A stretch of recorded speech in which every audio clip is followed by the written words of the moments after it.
प्रधानमंत्री ने आज भारतीय रिजर्व बैंक की ग्राहक केंद्रित 2 नवाचार योजनाओं का किया शुभारंभ।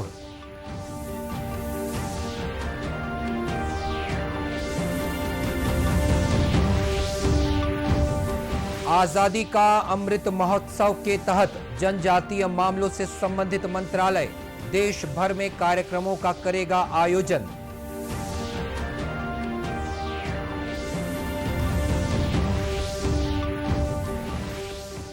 नवनियुक्त पुलिस महानिदेशक अशोक जुनेजा ने कार्यभार संभाला, मुख्यमंत्री ने दी शुभकामनाएं।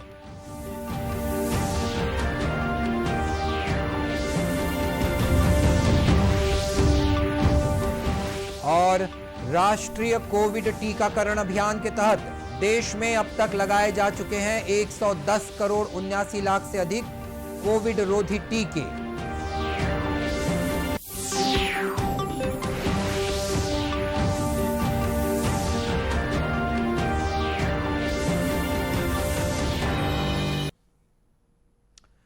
नमस्कार, आप देख रहे हैं दूरदर्शन समाचार। मैं हूं मनीष अहलूवालिया और अब समाचार विस्तार से। प्रधानमंत्री नरेंद्र मोदी ने आज भारतीय रिजर्व बैंक की ग्राहक केंद्रित 2 नवाचार योजनाओं का शुभारंभ किया। इनमें खुदरा प्रत्यक्ष योजना और एकीकृत बैंकिंग लोकपाल योजना शामिल हैं। प्रधानमंत्री ने योजनाओं के बारे में बताते हुए कहा कि खुदरा प्रत्यक्ष योजना का उद्देश्य निवेशकों को बिना किसी बाधा के आरबीआई के साथ सरकारी प्रतिभूति खाता ऑनलाइन खोलने की अनुमति देना है। वहीं एकीकृत बैंकिंग लोकपाल योजना का उद्देश्य ग्राहकों की शिकायतों के समाधान से संबंधित व्यवस्था को और बेहतर बनाना है। इस योजना का मुख्य विषय एक राष्ट्र, एक लोकपाल, एक पोर्टल, एक ईमेल और एक पता है। इसके अंतर्गत ग्राहक अपनी शिकायतों का पता लगा सकेंगे और इसके समाधान के बारे में फीडबैक प्राप्त कर सकेंगे। उनसे देश में निवेश के दायरे का विस्तार होगा और कैपिटल मार्केट्स को एक्सेस करना निवेशकों के लिए अधिक आसान, अधिक सुरक्षित बनेगा। रिटेल डायरेक्ट स्कीम्स में देश के छोटे निवेशकों को गवर्नमेंट सिक्योरिटीज में इन्वेस्टमेंट का सरल और सुरक्षित माध्यम मिल गया है।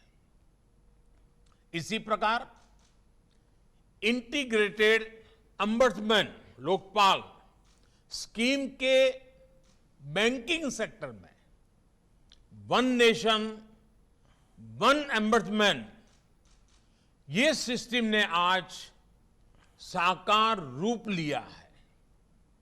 इससे बैंक कस्टमर्स की हर शिकायत, हर समस्या का समाधान समय पर बिना परेशानी को हो सकेगा। इस अवसर पर वित्त मंत्री निर्मला सीतारमण और भारतीय रिजर्व बैंक के गवर्नर शक्तिकांत दास भी उपस्थित थे। आरबीआई की इन दोनों योजनाओं का लोगों ने स्वागत किया है। लोगों का कहना है कि इससे समय की बचत होगी और साथ ही अनावश्यक परेशानी से भी छुटकारा मिलेगा। बढ़िया है, नई नई सुविधा मिल रही पब्लिक को, तो उसका यदि इस्तेमाल करेगा अच्छे से तो उसका फायदा होगा ही। हाँ, सुविधा ही है ये, ऑनलाइन ही वो अपनी शिकायत जो भी है वो दे सकता है, तो ये खाता धारक के लिए बहुत अच्छी बात है। ये अलग बात है कि लोकपाल से उसको सॉल्यूशन क्या मिलता है, हल क्या मिलता है, अपनी शिकायत बता सकता है, हल क्या मिलता है, ये बात की बात है। और ये दोनों योजनाएं जो आज लागू हुई है सरकार द्वारा आरबीआई की, वो बहुत स्वागत योग्य है। अब इसमें लोगों का समय का बचत होगा। छोटे निवेशक 24 घंटा सेवा बैंक की अब आरबीआई की बैंक से जुड़ जाएंगे और वो कार्य अपने घर से भी कर सकते हैं। सब चीज़ 24 घंटा इंटरनेट के माध्यम से टोल फ्री नंबर द्वारा जुड़ जा रहे हैं और ये बहुत अच्छी। आजादी का अमृत महोत्सव के तहत जनजातीय मामलों से संबंधित मंत्रालय देश के अनेक राज्यों में कार्यक्रम आयोजित करने जा रहा है। जनजातीय मामलों के मंत्री अर्जुन मुंडा ने पत्रकार वार्ता में इसकी जानकारी दी। केंद्रीय मंत्री ने कहा कि देश भर में ट्राइबल रिसर्च इंस्टीट्यूट और ट्राइबल म्यूजियम बनाए जाएंगे ताकि आजादी के आंदोलन में जनजातीय समाज के महत्व को रेखांकित किया जा सके।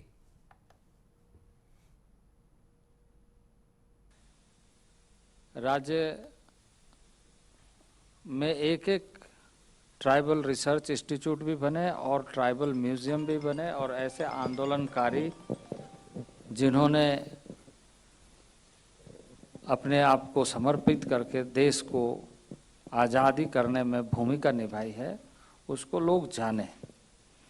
ऐसे साहित्य का निर्माण, ऐसे लिटरेचर का निर्माण विविध स्तर पर कैसे हो, यह हम सुनिश्चित कर रहे हैं। केंद्रीय मंत्री ने बताया कि देश भर में 35 से अधिक ट्राइबल मेमोरियल खोले जा रहे हैं।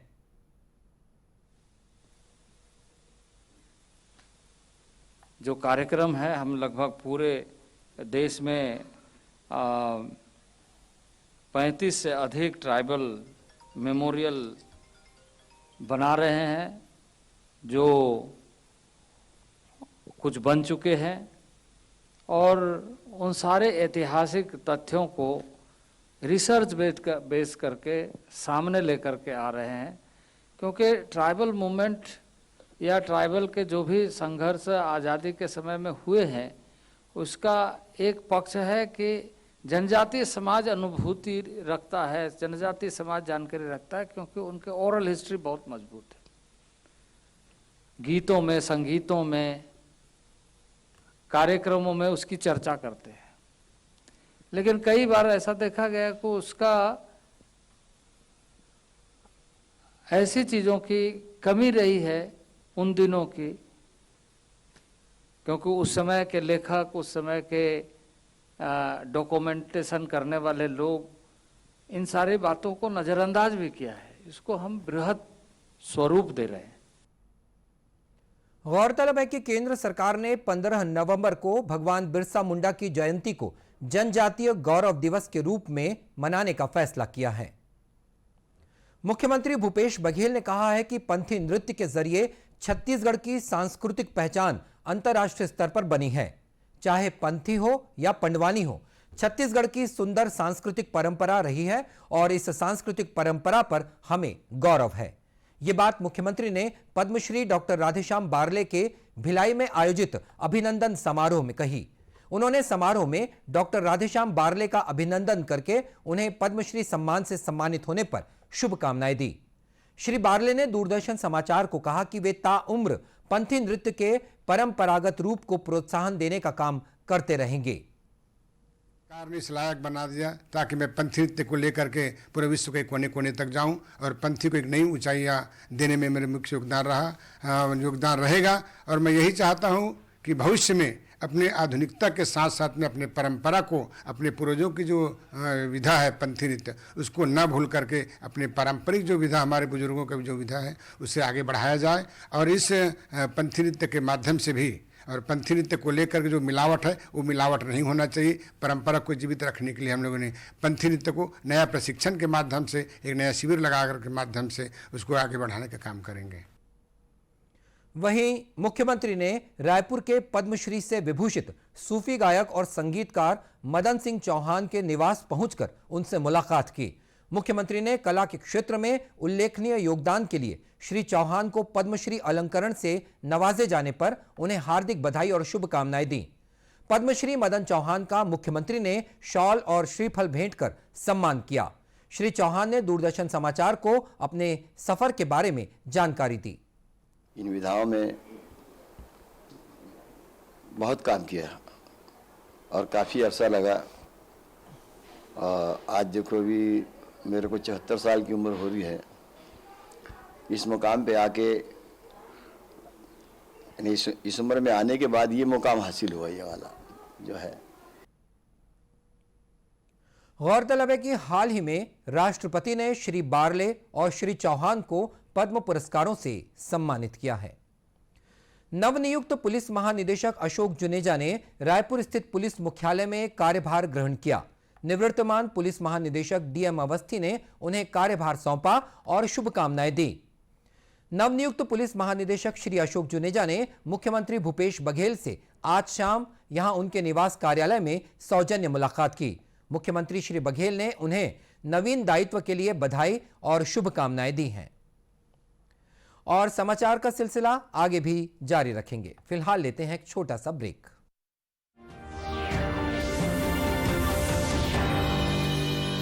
ये विशाल है ना, इसका सब प्रॉपर चलता है। कल उसके बैंक अकाउंट में 15,000 रुपए का फ्रॉड हुआ है, पता है? इसको तो कोई टेंशन ही नहीं होती है, देखना। टेंशन क्यों? मेरी कोई गलती नहीं थी।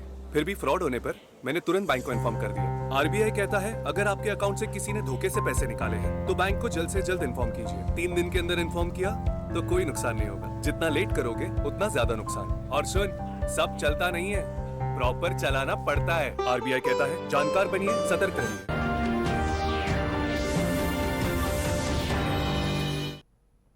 और ब्रेक के बाद एक बार फिर स्वागत है आपका दूरदर्शन समाचार में।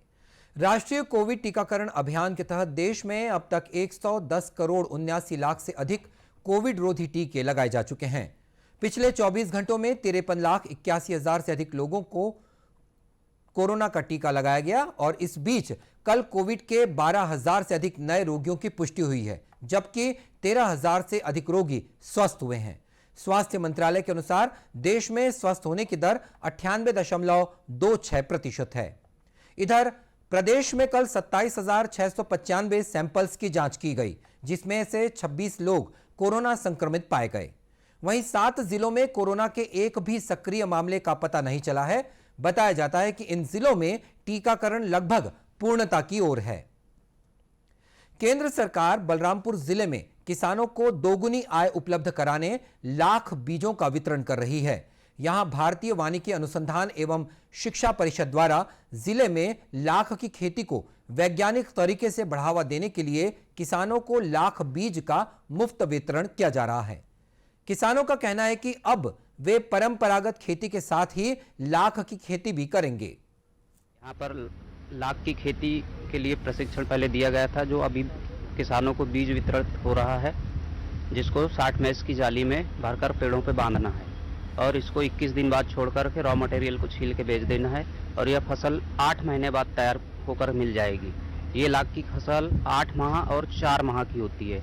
ये अभी अक्टूबर नवंबर वाली और जून जुलाई वाली, तो जून जुलाई वाली जब कीट छूटता है तो सर 4 महीने में फसल तैयार हो जाती है और ये अभी जो कीट जो चढ़ा रहे हैं सर, इसको 8 माह लग जाते हैं।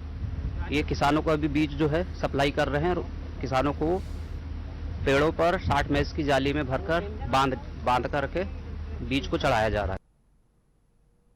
लाख की खेती के लिए पहले किसानों को प्रशिक्षण दिया गया था। रघुनाथ नगर वन परिक्षेत्र के डिप्टी रेंजर शिवनाथ ठाकुर ने बताया कि किसानों को लाख की खेती के लिए भारतीय वानिकी अनुसंधान और शिक्षा परिषद द्वारा प्रशिक्षित कर उन्हें खेती के लिए प्रोत्साहित किया जा रहा है। इसके बाद फसल तैयार होने के बाद उसे विभाग द्वारा शासकीय दर पर खरीदी करने की कार्ययोजना भी बनाई जा रही है, जिससे लाख की खेती करने वाले किसानों को अपनी फसल को बेचने के लिए कहीं और भटकना नहीं पड़ेगा।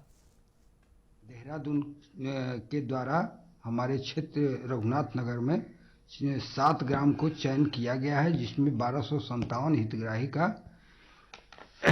हितग्राहियों को लाख वितरण करना है। लाख वितरण करने के पश्चात जो इससे लाख से खेती पैदा होगा, उसे हमारे विभाग द्वारा शासकीय दर पर खरीदी की जाएगी। इस योजना का एक उद्देश्य जैव विविधता को बढ़ावा देना भी है। निम्न दाब और द्रोणिका के प्रभाव से प्रदेश के मौसम का मिजाज बदला हुआ है। अनेक स्थानों पर बादल छाए हुए हैं, जिससे सूरज और बादलों के बीच लुका छिपी का चल रहा है। मौसम वैज्ञानिक एचपी चंद्रा ने बताया कि निम्न दाब का क्षेत्र दक्षिण की ओर बनने से बस्तर संभाग के कुछ स्थानों में हल्की से मध्यम बारिश की संभावना है। उत्तर अंदरूनी तमिलनाडु से होते हुए एक द्रोणिका उत्तर तटीय उड़ीसा तक 0.9 किलोमीटर ऊंचाई तक स्थित है। इन दोनों के प्रभाव से आज प्रदेश के 1-2 स्थानों पर हल्की से मध्यम वर्षा होने अथवा गरज चमक के साथ छींटे पड़ने की संभावना है। वहीं मौसम विज्ञान केंद्र के मुताबिक रायपुर का अधिकतम तापमान 30.9 डिग्री सेल्सियस दर्ज किया गया है। इस बीच दक्षिण भारत में लगातार बारिश की स्थिति के मद्देनजर चेन्नई की फ्लाइट्स रद्द कर दी गई हैं। और इसी के साथ ये समाचार बुलेटिन समाप्त हुआ। नमस्कार।